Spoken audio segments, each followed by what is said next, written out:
Brothers-in-law Eric Santostefano and Tim Floros founded Levante Brewing Company after homebrewing together for 7 years and spending 4 years constructing a business plan, recruiting investors, and honing their recipes.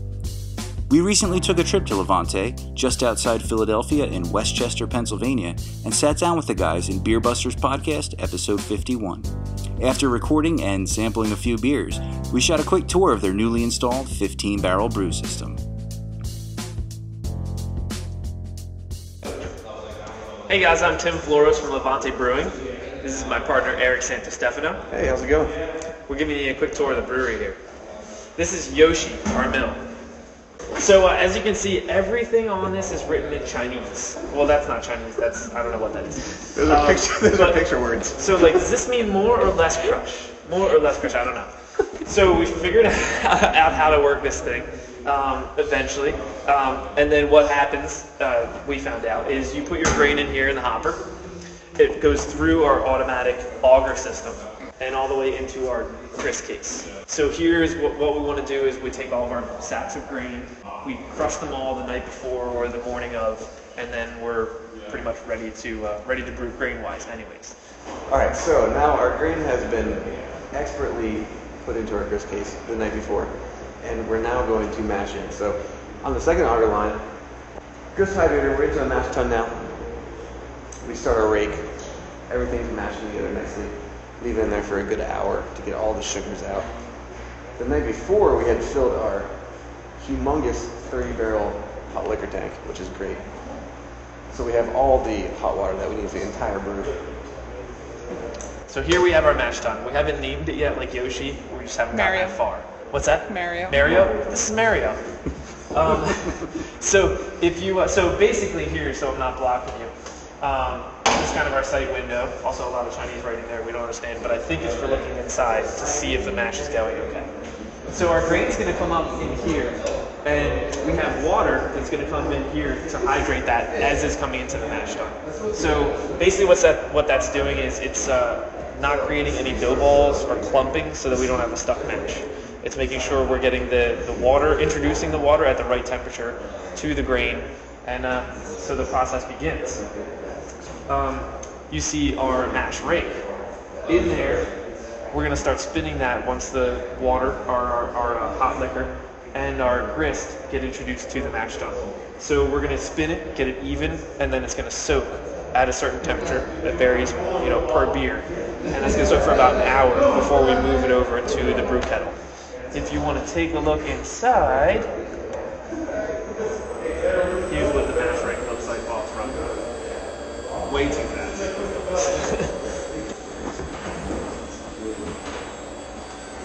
So after the mash is complete, we'll normally do an hour-long mash.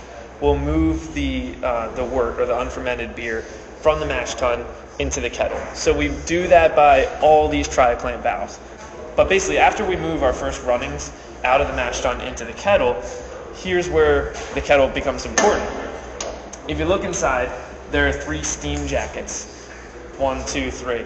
So once water gets above the first steam jacket, we turn on the steam basically to the tank with the VFD controllers that we showed you on the brewhouse control panel. And what that does is that starts introducing steam to the system and starts heating the beer. So once the beer fills further and further up the tank, we can introduce steam into more of the steam jackets, and that's what gets our nice rolling boil so that we can add the hops. So after the beer's brewed, all the hops are introduced. We're going to cool the beer by running it through the heat exchanger. We use water and glycol for that. We also recycle the hot water into our hot liquor tank. Then it goes into fermentation. So we introduce oxygen and yeast into the beer, and it ferments there for, on average, about a week. After the fermenter, we're going to send it through the filter. Plate filter is going to take out any residual solids that we don't want in the beer. We don't want to drink your hot particles, your yeast, but leaves all the good stuff. Then it's going to go into our bright tank, or our conditioning tank, and we're going to carbonate it, chill it, and condition it, just age it, get it ready for drinking. So basically that's about, on average, about 3 days for a beer, and then it's going to go straight to the kegging machine, which is the pride and joy of this brewery. So what this does basically is, this head right here is pneumatic. So you're gonna put your keg on there, turn it on, and it's gonna push down on the keg, shoot cleaner in, shoot acid sanitizer, and then it's gonna shoot CO2 in just to keep the keg basically bacteria free.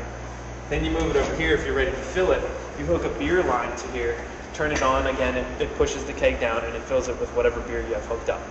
Then after the beers are kegged, it's pretty much into the fridge, the chiller, and out the door.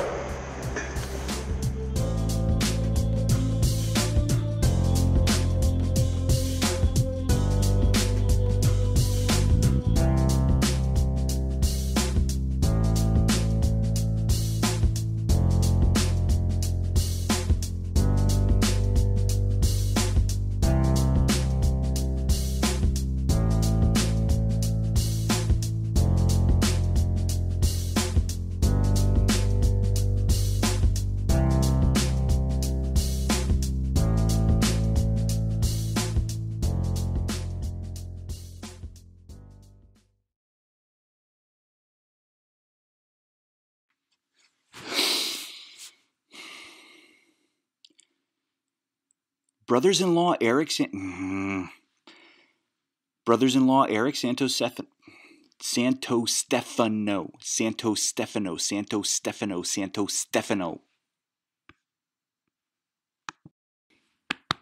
Oy, all right.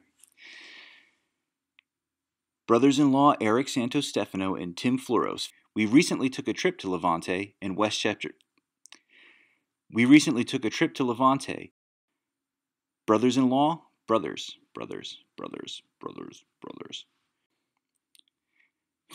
Jesus Christ. Brothers-in-law Eric Santostefano and Tim Floros.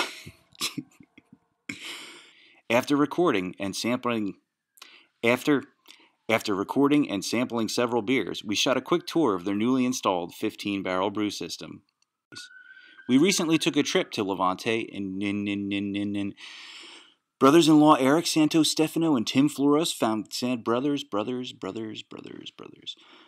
We recently took a trip to Levante in Westchester, PA, just outside of Philadelphia, and sat down with the guys in Beer Busters Podcast, episode 51. Come on. Jesus.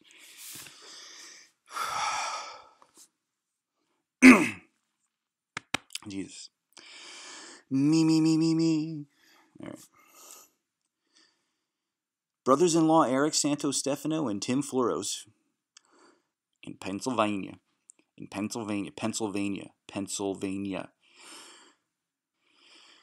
Once more for good measure. Dude, I fucking sweat my ass. I think that one might be alright.